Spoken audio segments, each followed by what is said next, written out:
proper rights. As long as we, Westerners, as long as we can counter intolerant philosophies by rational argument and keep them in check by public opinion, suppression would certainly be unwise.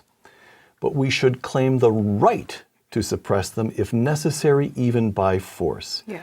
We should claim that any movement preaching intolerance places itself outside the law, and we should consider incitement to intolerance and persecution as criminal, in the same way as we should consider incitement to murder or kidnapping or to the revival of the slave trade as criminal. Close quote.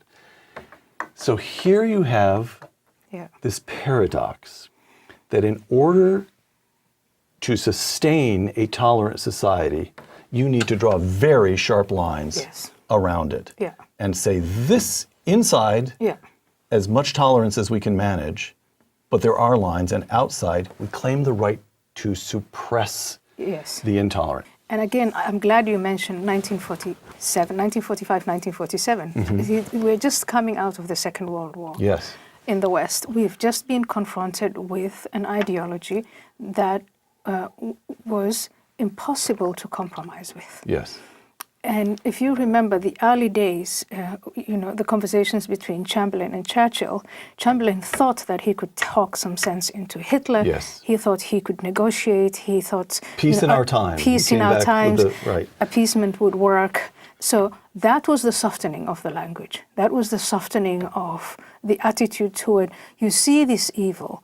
You really think it just can't be true. This man must want something other than just go down a path that could possibly destroy all of us. And you argue that we're making much the same mistake, that the radical Islamists, those who propose the political Islam, they really believe it. They really believe it, and here they demonstrate it. They teach their children. They sacrifice the lives of their children. What is more valuable to one than their own children? So they sacrifice the lives and the futures of their own children.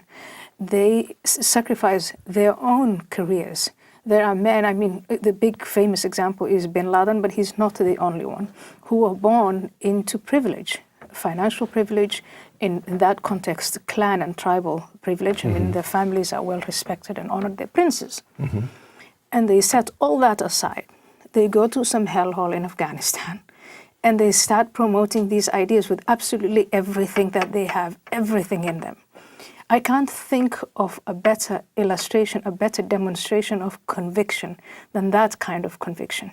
Am I the reason you get stoned every week now? Build up integrity, got you texting, emailing me, wanting me to feel with you. Baby, just face reality, move on. Sometimes it's hard to face reality.